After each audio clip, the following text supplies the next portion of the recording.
Bonjour, je m'appelle Laura Pierce, j'ai 30 ans et je suis ingénieur en prothèse à Portland. Il y a 5 ans, j'ai perdu une jambe dans un accident. Aujourd'hui, je fabrique des prothèses pour les autres et je me fixe des limites. On appelle ça de la résilience. Moi, j'appelle ça de la réparation. Au petit déjeuner, mon père a levé sa fourchette comme un bâton de majorette. On a réservé un voyage en Italie, tous les 6. Tu comprends? Il ne m'a pas regardé en disant ça. Il regardait les œufs. Ma mère a hoché la tête. Ma sœur Summer souriait comme si elle arborait ce sourire depuis des semaines. J'ai dit ce que je dis toujours, bien sûr.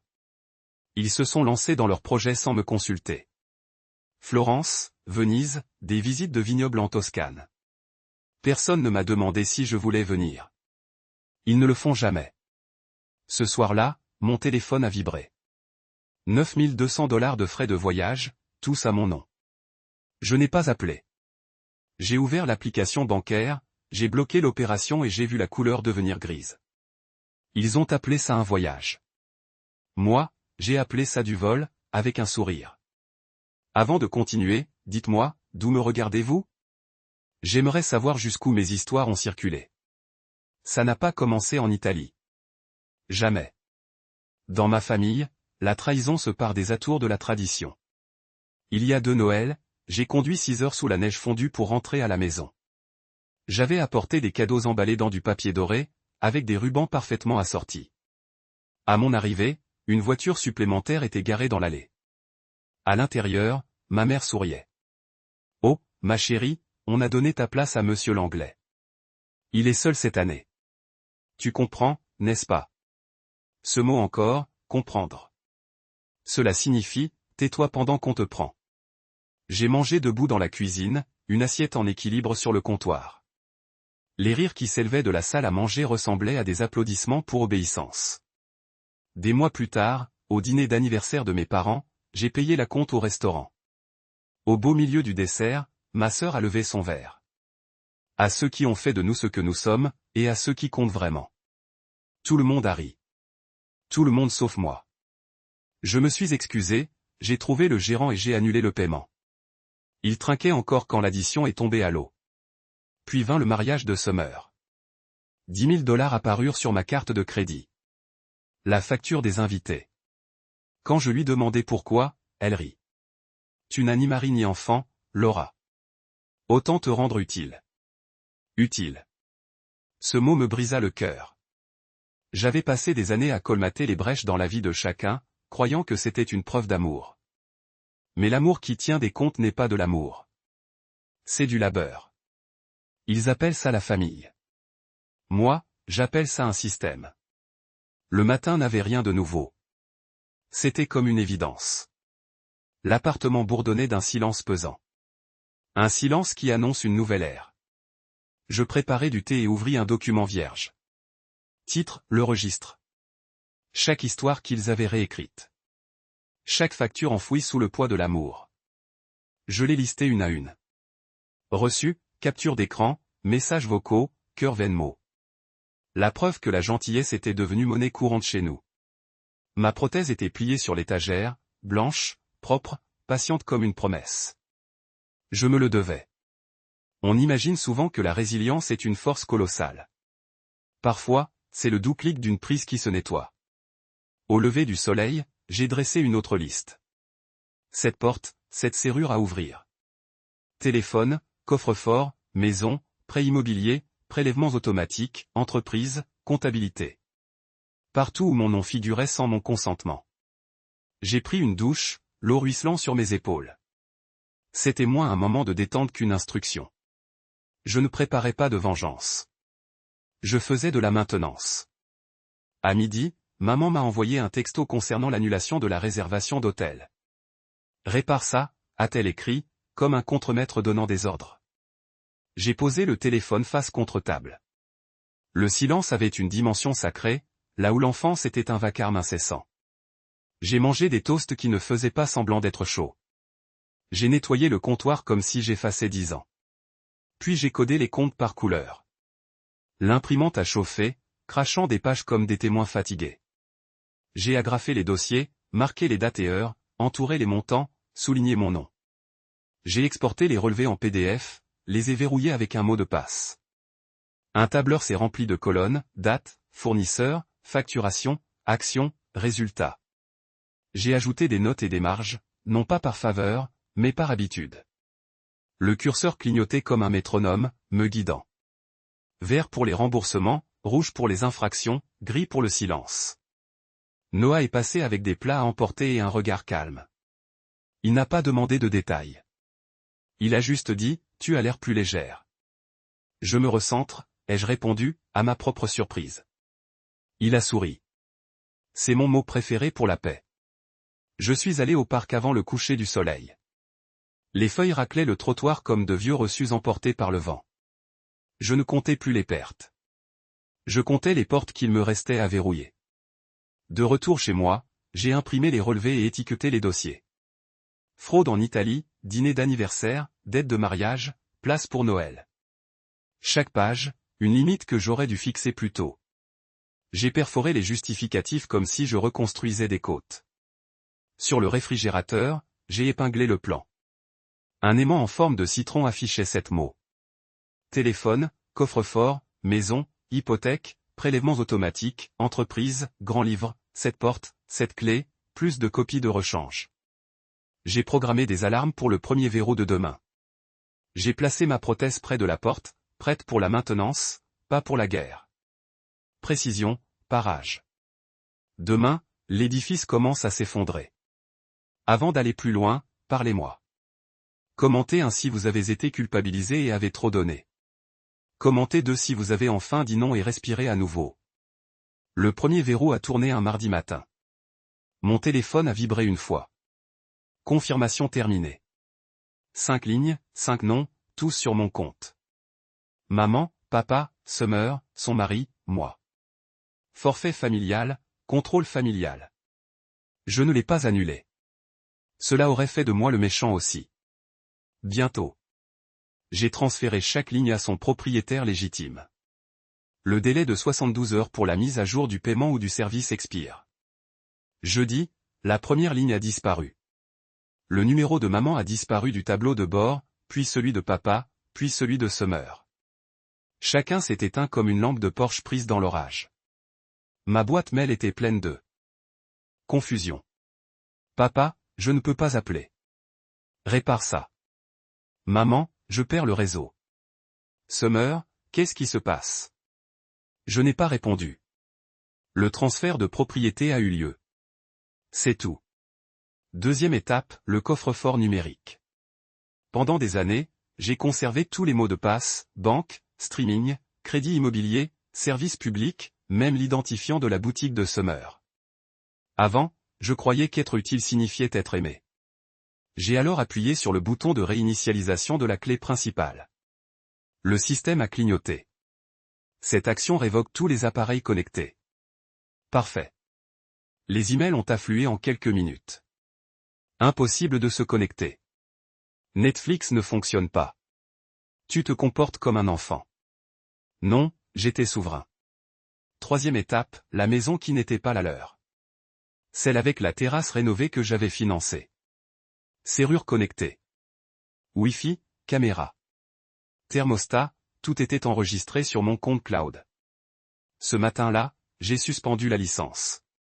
Les caméras se sont éteintes. La serrure est passée en mode manuel. Le thermostat était déconnecté. Pas par vengeance. Juste pour rectifier le tir. L'après-midi, papa m'a envoyé un texto, tu es allé trop loin. Maman a fait de même. On ne se coupe pas les uns des autres dans une famille. Mais c'est pourtant exactement ce qu'ils avaient fait. Une accusation après l'autre. Quatrième étape, le prêt immobilier. J'ai appelé la banque et demandé à être retiré du prêt en tant que cosignataire. Le conseiller a hésité. Ça va entraîner une réévaluation. Je sais, ai-je répondu. Considérez ça comme un arriéré de compte. Le soir même, les taux d'intérêt avaient triplé. Électricité, eau, prélèvements automatiques transférés. Amazon s'est déconnecté de tous les appareils. Les téléviseurs se sont éteints. Les lumières ont vacillé. Le routeur clignotait comme un cœur qui s'éteint. Quelque part en ville, ma famille fixait des écrans qui ne leur obéissaient plus. J'imaginais papa tapotant frénétiquement des boutons, maman pleurant devant l'écran noir, Summer réclamant le Wi-Fi à grands cris tandis que le silence s'étendait autour d'eux. Pour une fois, c'était moi qui pouvais faire taire le bruit. La conversation de groupe a explosé. Maman, pourquoi je n'arrive pas à me connecter? Papa. Laura, règle ça tout de suite. Summer, tu plaisantes? C'est dingue. J'ai coupé le son de la conversation. Le silence est la seule langue qu'ils n'ont jamais apprise. Ce soir-là, Noah a apporté des sushis. Il a dit, dure journée. Jour de la restauration, ai-je corrigé. Il a ri doucement. C'est ma fille. Plus tard, allongé dans mon lit, les lumières de la ville vacillaient à travers les stores comme des parasites dus à leur effondrement. Pour la première fois, j'ai ressenti le pouvoir de l'absence. Pas leur absence, la mienne. Ils pensaient que j'étais remplaçable. Maintenant, ils savent que j'étais essentiel. On a frappé 3 jours plus tard. Fort, répété, désespéré, à travers le Juda. Maman, papa, Summer, debout comme des fantômes attendant les projecteurs. Noah a levé les yeux du canapé. C'est à toi de décider. J'ai ouvert la porte sans m'écarter. La lumière du couloir les rendait pâles. Maman a parlé la première, la voix tremblante. On n'est pas venu pour se disputer. On veut arranger les choses. Summer a ajouté doucement, tu nous manques. Mais ses yeux disaient la vérité. Du calcul, pas du chagrin. Je l'ai dit clairement. Vous ne me manquez pas. Vous manquez de contact. L'air est devenu lourd comme du béton mouillé. Les larmes de maman ont suivi. Habituée et familière. Papa me fixait, préparant déjà son argument. Toi aussi, tu es parti. Loin, Laura. La famille a besoin d'unité. L'unité n'était qu'un euphémisme pour le silence. Il s'approcha. Guérissons, Laura. Nous sommes une famille. Tu ne veux pas guérir, dis-je. Tu veux contrôler. La voix de maman se brisa. On n'avait pas réalisé à quel point les choses étaient allées loin. Jusqu'où fallait-il aller pour que tu me voies? Papa expira, reprenant son ton autoritaire habituel. Tu nous punis de t'aimer. Non, dis-je, je me protège de ne pas être utile. Summer croisa les bras. Ce n'est pas toi. J'ai failli sourire. C'est exactement qui j'étais. Tu n'as juste jamais cherché à me voir. Un silence s'installa entre nous. Un silence glacial. Précis. Malaise. Vrai. Ils essayèrent à nouveau. Maman, on te le rendra. Papa, tu as atteint ton but. Summer, recommençons. Je secouai lentement la tête. Ce n'est pas un débat. J'ai dit que c'était un verdict. Papa fronça les sourcils. Un verdict? Oui, dis-je. Vous avez construit un système. Je l'ai détruit. Il rit. Autrefois, tranchante et amère. Alors, c'est ça la vengeance. Non, c'est la guérison. La voix de Summer tremblait. Qu'est-ce qu'on est censé faire maintenant? Je les ai regardés toutes les trois, impassibles. Reconstruire, ai-je dit. Ou pas, mais pas sur mon dos. Maman a tendu la main, tremblante. S'il te plaît, Laura. Je n'ai pas bougé. Tu n'as pas perdu ton filet de sécurité, ai-je dit doucement. Tu as perdu une fille qui a enfin choisi de s'affirmer. Le couloir s'est figé. Même l'ascenseur s'est arrêté entre 2 étages. J'ai laissé le silence parler pour moi. Puis j'ai fermé la porte. Pas de claquement, pas d'écho, juste le bruit du cadre en bois. À l'intérieur, leurs voix se sont estompées dans un lointain grésillement. Noah ne ressentait pas le silence. Il a pris ma main, son pouce traçant un trait calme. Ils finiront par changer d'avis, a-t-il dit. Peut-être, ai-je murmuré. Mais pas moi. J'ai posé mon téléphone face contre table, les notifications s'accumulant sans un bruit. Je me suis lavé les mains, l'eau calme, la respiration calme. J'ai remis le registre sur l'étagère. Les preuves pouvaient reposer en paix. Les limites pouvaient se dresser dans le couloir. Des pas, le silence s'est estompé, puis a disparu.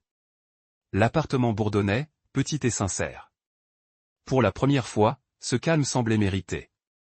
Tu n'avais pas perdu ton filet de sécurité. Tu avais perdu une fille qui avait enfin choisi de s'affirmer. La première semaine fut calme. Trop calme.